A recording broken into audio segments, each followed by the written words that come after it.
Kim from Honeybee Social, and today let's talk about what to measure in your content.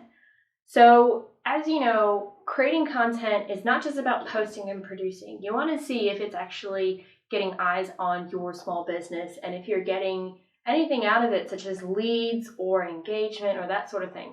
But what is it exactly that you should be measuring? Measurement shows if you're giving that value to the customer, and it also shows if you're actually tapping into your target audience or your persona. You might find out that you're not tapping into it at all, but you're tapping into a totally different target audience that you didn't even think of. And maybe in the end, your content and your target audience is actually a completely different person.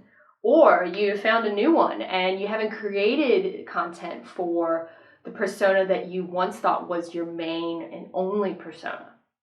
So you can find out heaps of different things if you measure your content, but it's just, I know for some people, and especially when I first started, there's so much information out there and data that you can find, you're not really sure what to measure.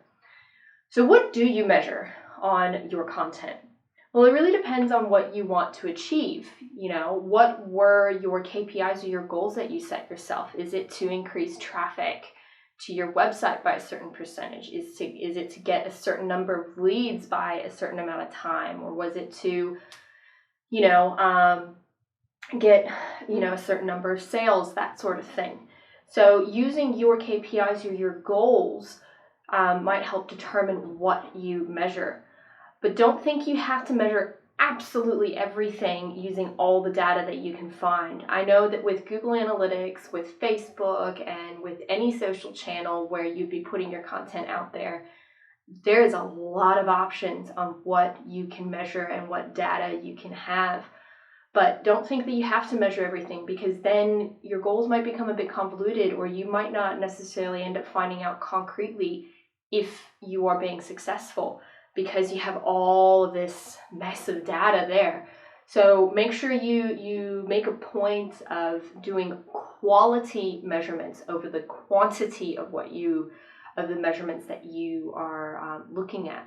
And by that, I mean, for example, all of your social channels, you obviously want to see the number of followers and all that stuff, but you might not want to do, post relevance or that sort of thing. There's so many measurements that you can see in Facebook, but there are definitely, quite a few that matter the most to you. So don't feel like you have to look at absolutely everything. So I'm going to go over with you what I measure. And in terms in saying that, I won't let you know what my KPIs are, but they help align with my KPIs, and more or less, my biggest KPI is to make sure that I'm creating stuff that people enjoy and learn from. So let's get into it and what I suggest that you measure for content, or at least what the core things that you measure for content are. So first things first, what I do, or what I did before I started measuring, is I asked myself, what are the things that I want to see? What do I want to find out? And I created them as a question so that when I went to look into the data, I could see, or I would know where to look or find out where to look to be able to answer that question.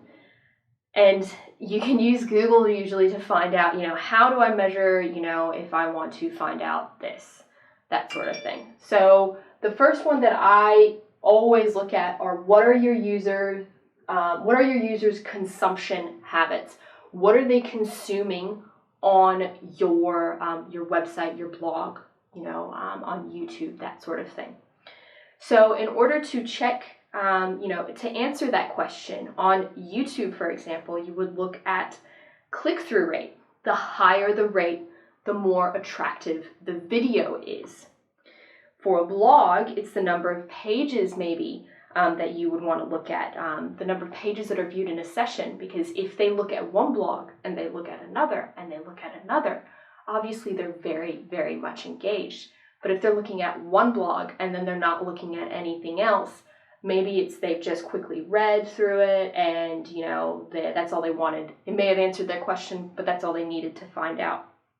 The other thing that you can look at for a blog is page views versus the bounce rate.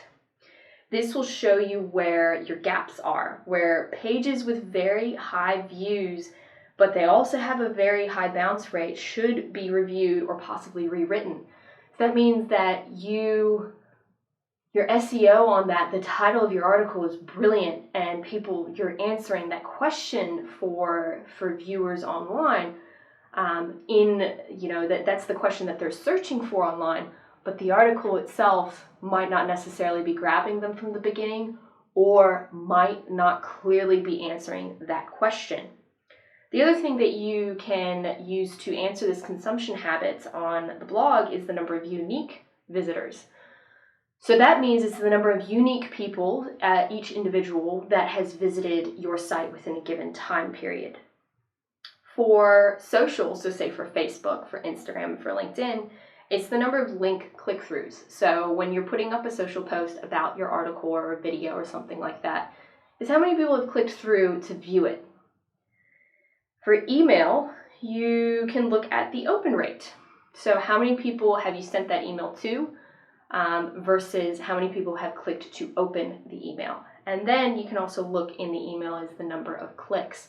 Usually, the pattern is that you'll get most clicks on the first piece of content at the top of the email, but the most people that are engaged are the ones that end up going to the bottom of the email and clicking on links that you have there. So you'll see that there will be a majority of your clicks are at the top, and the least number of clicks usually are at the bottom. The next thing that I look at is how many people are coming back to consume your content. How many people or how many fans have you created, or how many people actually think that, this person's really an expert in what they're talking about. They've got so much education there for me that's really, really helpful. So with YouTube, you can look at your subscriber count. When people subscribe to your channel, it means that they really like the content that you have, and they're getting a notification from YouTube whenever you have new content coming out. For blogs, you can look at returning users.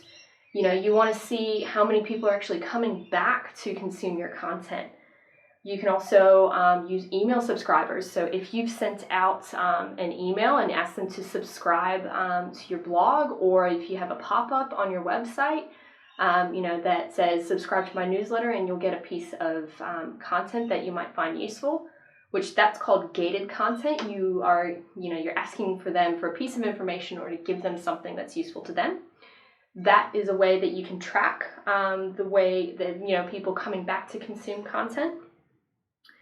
You can also track, subscribers from a subscriber form on your blog as well, which I highly suggest you have one of those on every single blog you put out. If you notice, every single blog on my website has a subscriber button at the bottom. So in saying that, that means that people that are most engaged are reading the entire article, and therefore I know that it's a very high value person that I'm dealing with there. With Facebook and Instagram and LinkedIn, you want to look at maybe page follower counts, not page likes on Facebook. People can like your page and not follow it, which means your content isn't going into their newsfeed. You want the page follower count. And on Instagram, that's your followers. On LinkedIn, that's followers of the page as well. Because of that, it means that, if they're following your page, your content is going straight into their feed. You also want to see, if, on your posts, if people are hiding your posts or they're clicking hide all posts, that means that people are turned off by it, or they're just not relating to that content. If you're putting out a significant number of posts and you suddenly see that your people are clicking that quite frequently, it probably means that you're being a bit spammy to them and that they are no longer relating to your content. And so, you might want to tone it down a bit or change it and give them that value that they're looking for. You also want to check unfollows, so people that stop following your page. And you can keep track of that on Facebook in the Insights tab. You can see that also on Instagram in the Insights tab, and also on LinkedIn in the activity of your company page. I don't believe you can find that on your personal profile on LinkedIn. But that's, if you suddenly see a spike in the number of unfollows, it's, maybe again, your content's becoming spammy and they don't really relate to it, and therefore they don't want to follow you anymore. And with email, it's the number of unsubscribers as well as subscribers. So if your subscriber count goes through the roof after a piece of content, it means it's great. But if you suddenly have a huge drop in unsubscribers, it's maybe your email subject doesn't relate to the content of your emails, or they're just, again, not relating to the content and you are no longer giving them value. And hey, people unsubscribe from emails all the time, and then sometimes they come back and resubscribe. Who knows? But just keep in mind, don't ever start spamming your followers and your subscribers. The next thing I look at is how long are your users staying? So how long are they staying on your website or your channel or watching the videos? So with YouTube, that's the retention rate. The higher the retention rate, the longer people stay to watch your video. And usually you'll have a huge drop off after a few seconds. You want to capture your audience within those first few seconds. You don't want to go and babble about what you're doing. You want to tell them exactly what you're going to be doing, exactly what that video is about from the very beginning, and keep their attention and keep them engaged. You can also check the average time watched, and over time you should see that actually lengthen if you're doing good, relatable, high-value content. With your blog, it's the time spent on each page and the number of page views, which kind of relates to what their consumption habits are. You can also look at bounce rate. Now, bounce rate's a big one. It means that people have come onto your page and then they've left immediately. If your bounce rate's really, really high, it means that the content's not relatable, or what they have been given in search, your result or your page is not what they're looking for. And on social, you can look at the average time watched. And I'm saying this for just video only. That's the retention rate. You can really only measure that on video. So I would definitely look at the average time watched. And I would also, again, highly suggest video is the most engaging form of content that you can do. Definitely do a lot of it. You see that I do these videos. I try to do them twice a week. So on Fridays and Sundays, I give marketing tips. And for email, see if you can get a heat map on each email. So you can see exactly where people are frequenting the most on your email and where they're frequenting on the least. So you can see, what kind of content, you might find a pattern is, what kind of content do they find is most engaging, and, what content they find least engaging as well. The next question is, what feedback or engagement are you getting on your channels? How many comments are you getting? Are they positive? Are they negative? That sort of thing. On YouTube, you can check the comments. Like I said, are they having a negative or positive feel? This I always take with a grain of salt, because with comments on social channels such as Facebook, Instagram, LinkedIn, YouTube, there are people out there whose sole mission is to make other people miserable online. And they will just comment about anything and anything and be really critical and just hide behind their computers and try and make you feel bad. Just delete those comments, make note of them. If there's some of them that are like, this is not relatable to me, obviously you want to make note of that. But ones that are just saying you suck, don't bother and count those in. You don't want that kind of negativity in your life. Why do you want it with your content? It's not worth anything to you. With blog, you can always enable comments on your blog. It's a great way to engage with your audience, but again, take that with a grain of salt.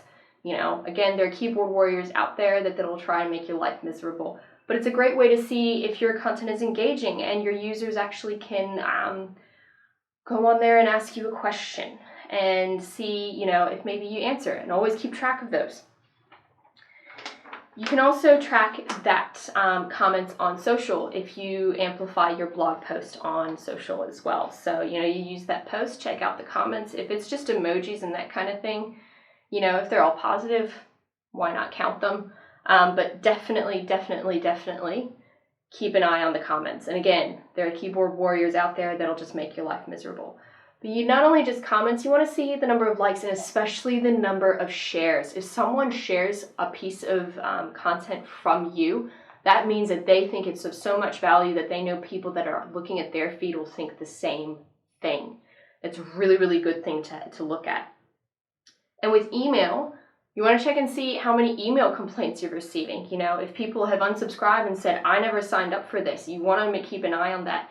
But you also want to keep an eye on the number of forwards. If someone has forwarded your email, it means, again, they think your content is so good and is such high value, they know someone else will find value in it too. And that's a really good thing.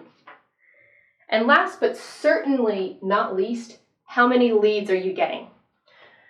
Now for me, a lot of leads end up coming from word of mouth. I talk to a lot of people, my clients are very happy and they let people know, Honeybee Social is a great agency to align with. Here's Clem's number and her email address if you want to get in touch with her. But digitally as well, that's just as important. So with YouTube, you want to see what traffic you are getting to your website from YouTube. And you can find that out in Google Analytics. When you look at, I think it's under acquisition, and you look at socials, you can see the amount of traffic you're receiving from each social channel for the given time period that you've allocated. For blogs, you can look at the traffic that is going to your blog page, your contact us page, those high value pieces, how many people are putting in their details and giving them to you after reading your blog. You can also look at the number of transactions from a branch post, or from a blog post, sorry. So in saying that, if you are offering products on your website, see how many clicks you are getting from that blog to that product page, and then how many people are buying off of that. It might not be immediate that they're doing that, but it might be over the course of a week or two. Especially if you're doing retargeting, you would be able to check that out. The other thing that you can check out is Google Analytic goals achieved on a blog post. So you can create goals on Google Analytics of whenever somebody subscribes to my newsletter, and if you have a thank you page that they end up landing on after they put in their details, you can track that and create a goal for that, and you can see how many goal completions you receive off of that page.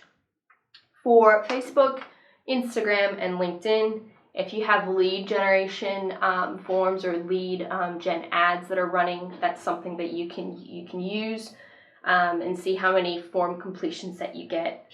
You can also do newsletter subscriptions again, event achievements, so such as if you have your Pixel installed, which you should have that installed, how many people have purchased, how many people have contacted you, but that's only really for Facebook and Instagram for now. With LinkedIn, that is only if you're running LinkedIn ads. For email, the number of conversions, see how many people have clicked and purchased off of your email. And how much traffic you're receiving from your emails through Google Analytics. And you can do that with the links that you have in your email, create something that's called a UTM tag. Now, a UTM tag is essentially, it makes it easy for you to view in Google Analytics if a link or of traffic has come from a particular source and a particular campaign. So if, for example, you have November newsletter or a December newsletter or whatever, a monthly newsletter, you can create a UTM tag where the campaign, as it's called, would be November newsletter. And then you can see that pop up in Google Analytics. Google, if you just do, I think if you Google UTM tag builder, they've got a little page that'll automatically create that tag for you once you input bits of information. Or you can find spreadsheets that automatically create that tag for you if you have a large number of links that you want to create for a given campaign or for a given email or anything like that. Anyway, so moving back to how to measure content, how often should you be measuring content? Look, you should measure content as often as you're ambitious. If you really want to grow and you want to grow fast, then you would probably be checking every week or once a month, that kind of thing. But remember that things take time. Marketing is a long game, especially digital marketing. And what a lot of people forget is just because it's on the internet doesn't mean that eyes are going to instantly be on there. Anyway, that's what I suggest you measure in your content. Remember that creating a content is not just posting and producing, it is also all about measurement. You feel free to write down any comments or ask me any questions about content measurement. I'm more than happy to help anybody out there. Otherwise, I will see you next time. See ya! Have questions or need more information? Head to honeybeesocial.com.au.